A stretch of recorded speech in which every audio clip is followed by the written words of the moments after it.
Hello there. Welcome back to Chanukah Spark with JW3 and for tonight in association with London Jewish News.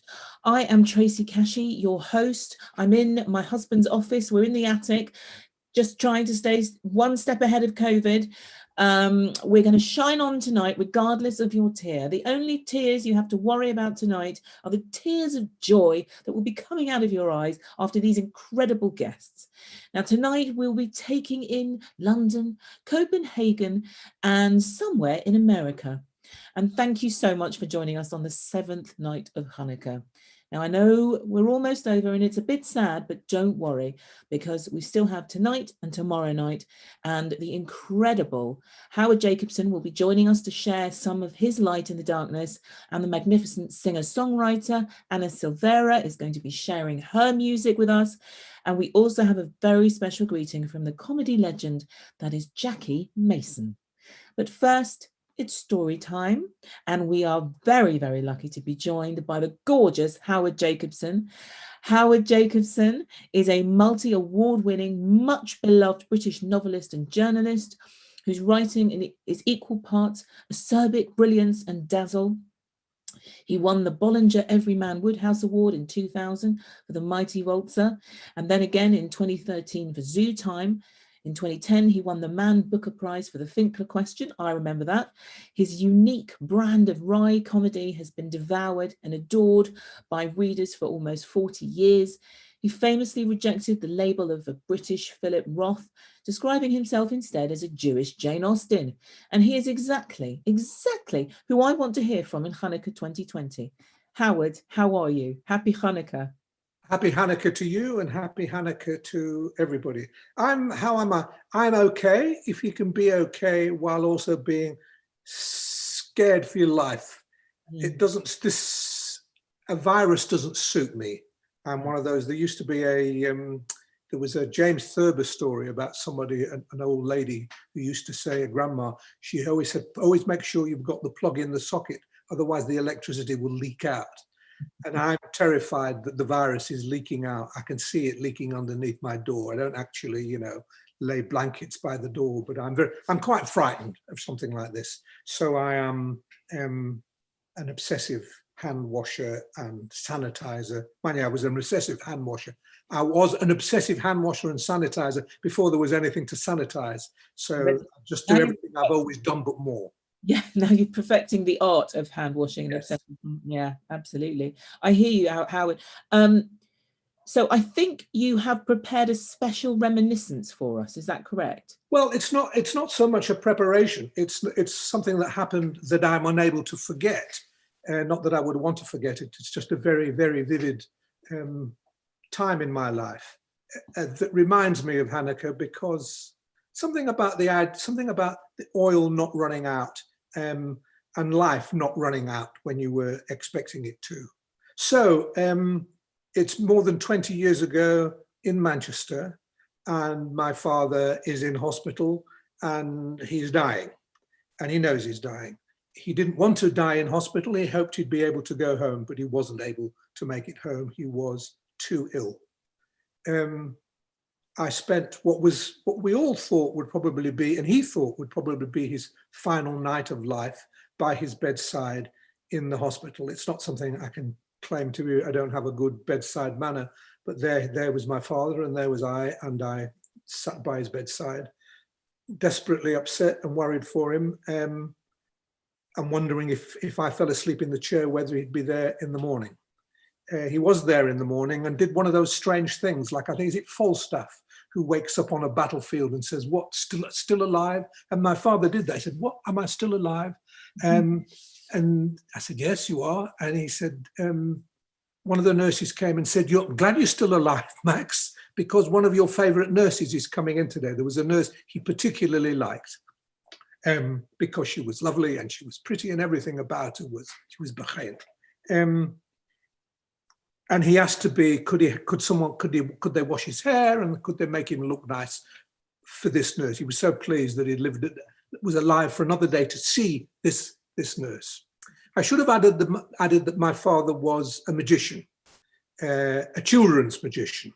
He called himself semi-professional, but that meant that he was kind of paid in bagels for doing children's charities and things. And he wasn't a very successful magician, but he was a loved magician because he was funny. He was a kind of Jewish Tommy Cooper. If I'm a Jewish Jane Austen, he was a Jewish Tommy Cooper. Tricks went wrong and he laughed. He had a big manner and people loved him for it.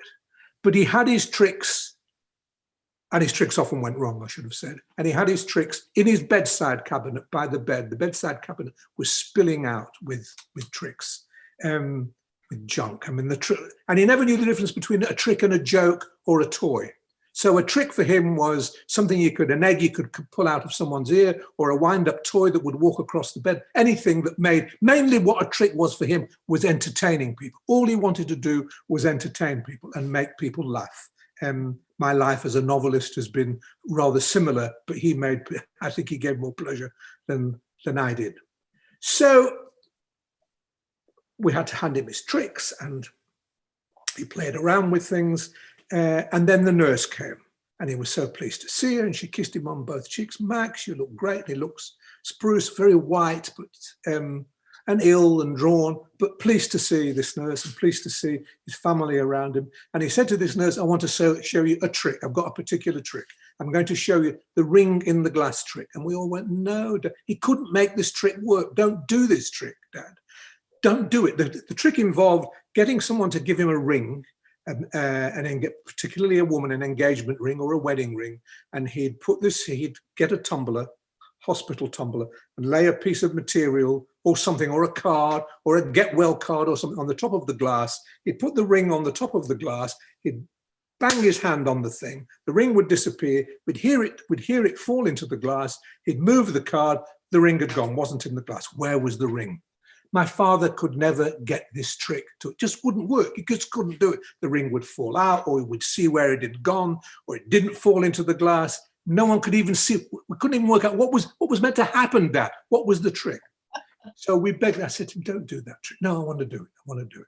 And the nurse was lovely and she watched. So she handed him the glass and she handed him the card and the piece of cloth that he placed over it. There was always a schmatty. There was a schmatty in my father's tricks. There was some silken schmatty that went over something. So he could fit underneath the schmatty, he would fiddle around and do the magic. The trouble was he had huge fingers, huge hands that weren't there. He was an upholsterer born. These were not the hands of a magician. So you could see his hands up to dirty work underneath the schmatty on the glass.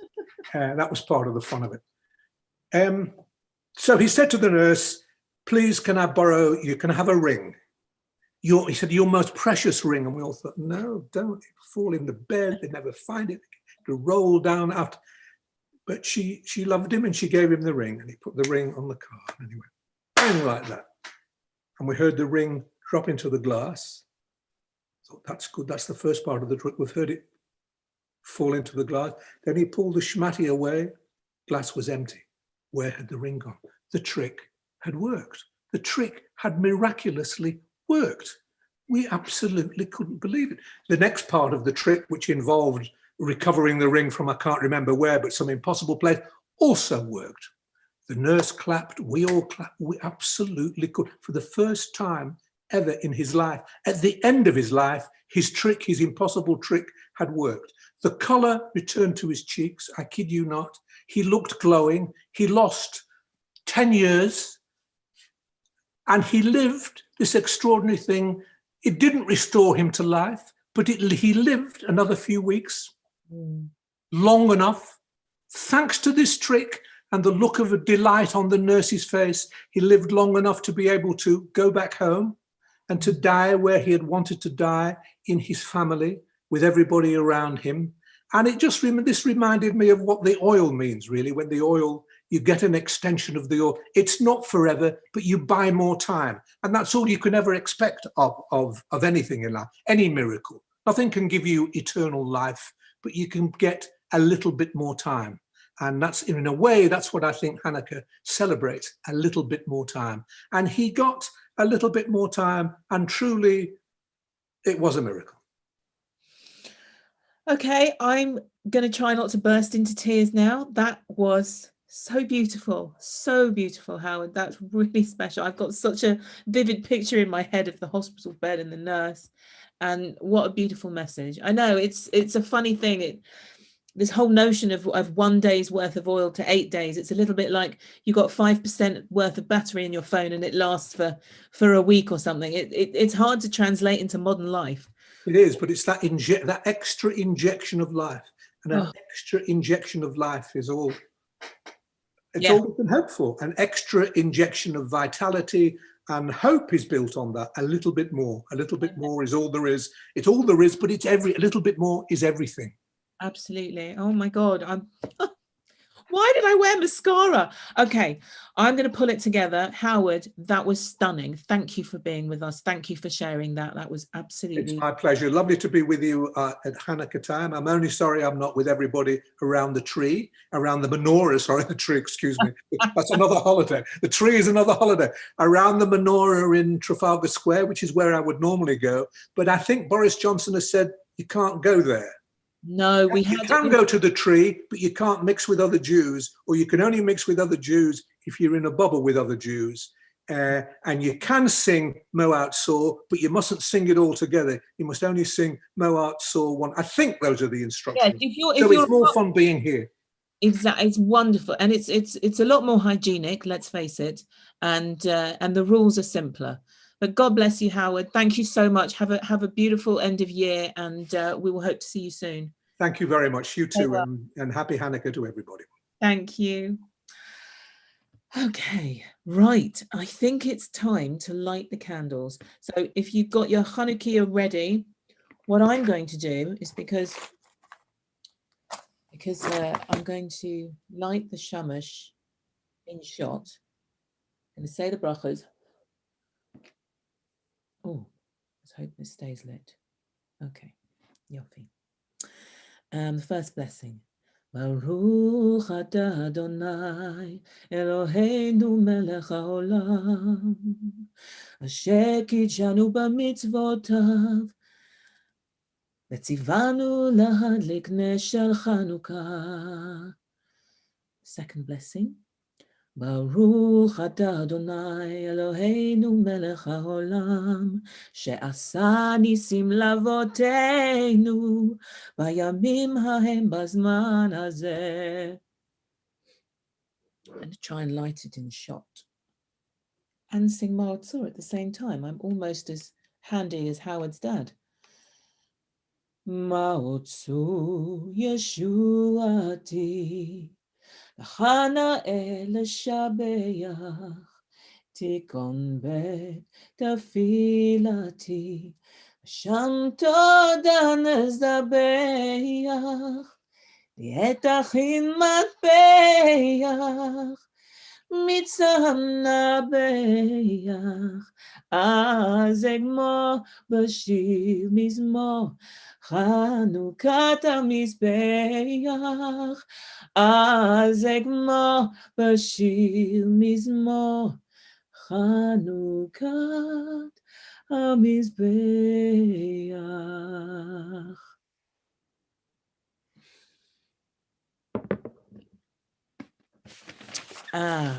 And now we have the magnificent, mellifluent Ana Silvera, who is joining us from Copenhagen.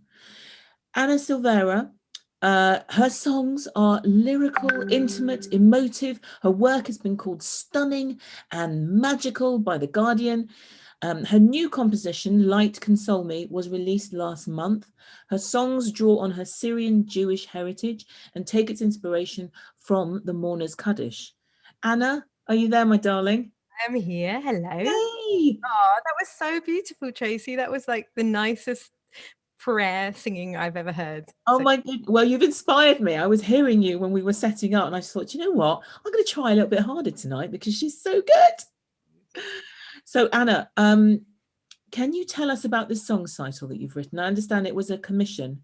Yeah, so it was a commission. A lady called Daisy Lees runs an organization called Arts La Olam. And she had the idea at the beginning of the whole COVID situation to pair different musicians with each other. And she suggested to me that I create something that was a meditation or a reflection on the mourner's Kaddish.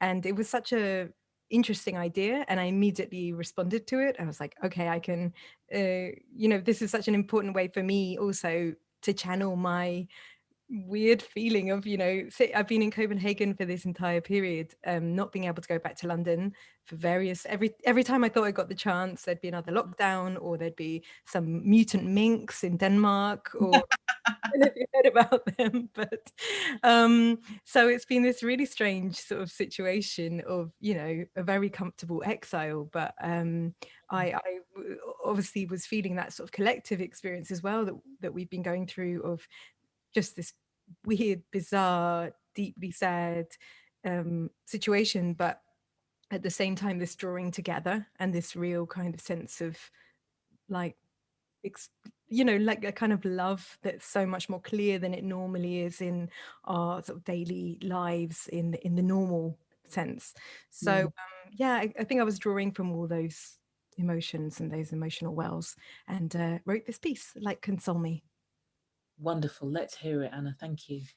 Well, you know what, Tracy? I'm not going to play one of those because that involves having a kora player. So what are you going to play for us tonight? Forgive me.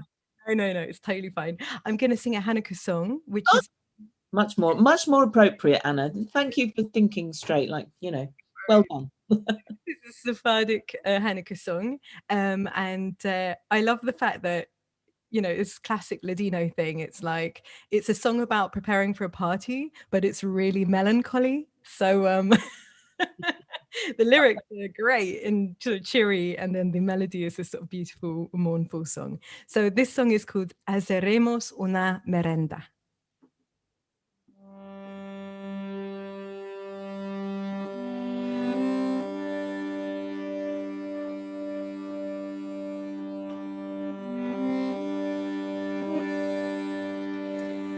Haceremos una merenda,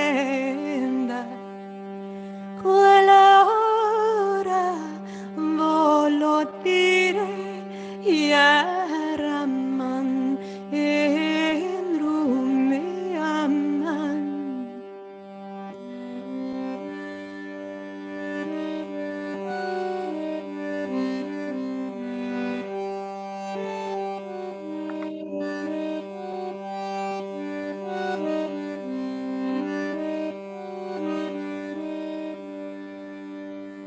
La una quita la gente de un tene que hasta 10 yaranan en rumeaman.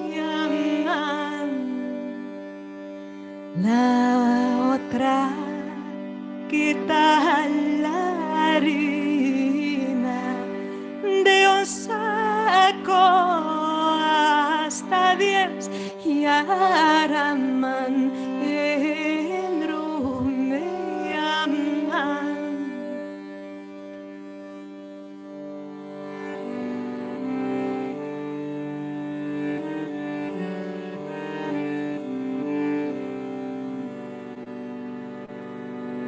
Párate los piñuelos en los días de Channukah, yaraman en rumeaman.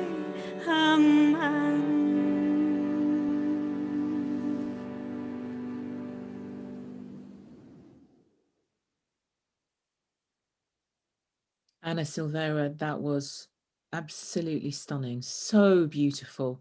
Will you stay with us, and we're going to have a special message, and then let's have another song from you. That would be wonderful. Thank you, darling. Okay, right. Jackie Mason fans, you're in for a treat. Jackie Mason, undoubtedly one of the greatest stand-up comics of all time. Throughout his career, he has left audiences laughing till they cry and critics raving show after show. He grew up in a family of rabbis and at 25 ordained as a rabbi himself. 3 years later, he left the rabbinate and went into stand-up because he explained somebody had to make a living. Now, I think we're ready to have the special message from Jackie. Hello, Jackie. I tell you very truthfully, I want to thank you and bless you for the opportunity to talk to all my friends and all my fans.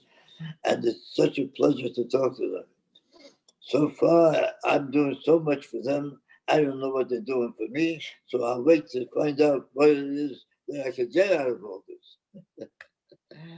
But I'll tell you the truth, I want to bless them and thank them, because God bless all the people of England and all the people wherever they are all over the world. I'm not saying just Jewish people. When people say they're blessing the Jewish people, Gentiles have a right to live too.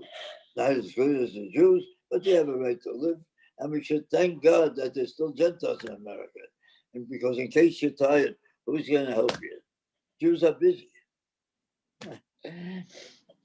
It's an old biblical saying, and I'd like to sing that to you now.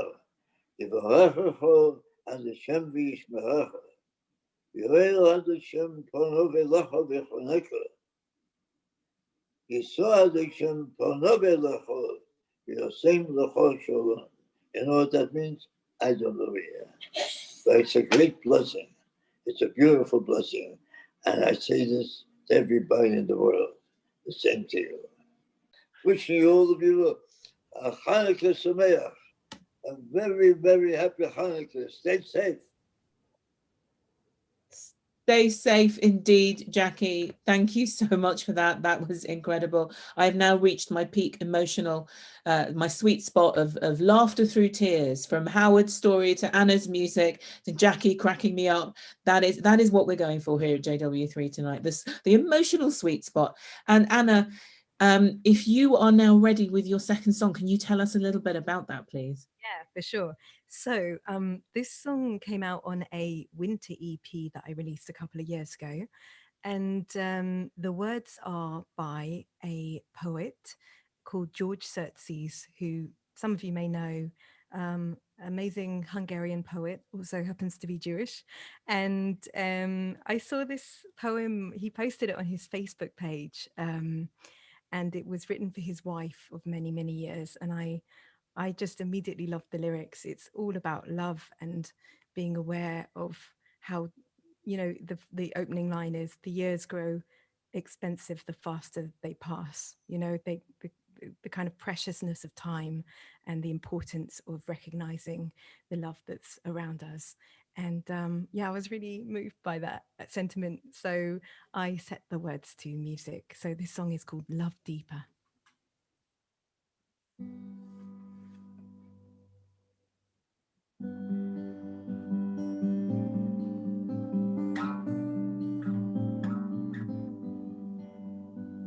The years grow expensive the faster they pass, and the moments are whispering, all flesh is grass. Your heart may be golden, but your flesh is of brass. Love whom you love, love deeper. The days stand in queues and the buses are full. You can't push your luck, says the Lord, you must pull. There's nothing to fortune, the gathering wool. Love whom you love, love deeper.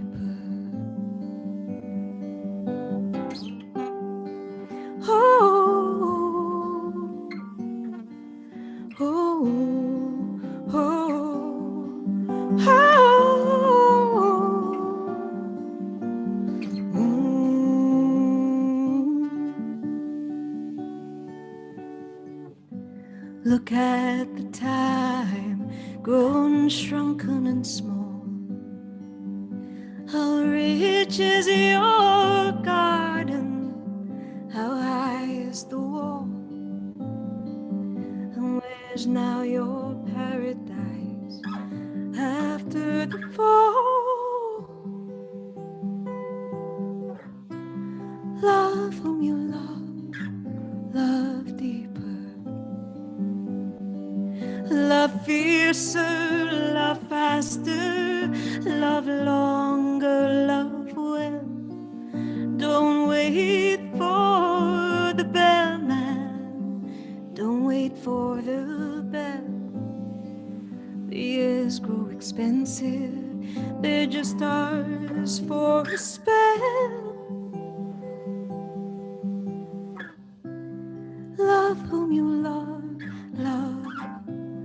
love whom you love, love,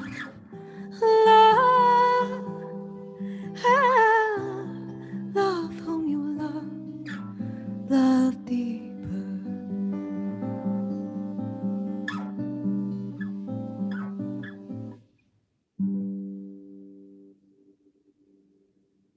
Oh, Anna.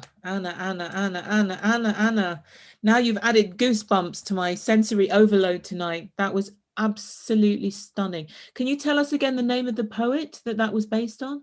So George Surtees, that's Sirtes. Oh, yeah. So definitely check him out. Yeah, what a beautiful marriage. Your musicality and your emotional. It was just incredible. Sorry, I'm gibbering. I'm a gibbering wreck now. That's what you've done to me. Between you and Howard, you've rendered me a gibbering wreck. I hope there's some. Yeah. I love that story of from Howard's father so much. I'm going to remember that for a long time. It was really, really moving. Thank you, Howard. I think people will remember tonight and both your contributions for years to come. Please God. Okay, thank you so much for joining us. We've come to the end of our time. That's it from us tonight. What a glorious, light-filled, hope-filled evening. Let's hope for a little bit more. We've got a little bit more. One night left tomorrow night, the 8th night, with some wonderful guests, a big finale. Please come back for one more Spark night. It's going to be fabulous. See you then. Good night.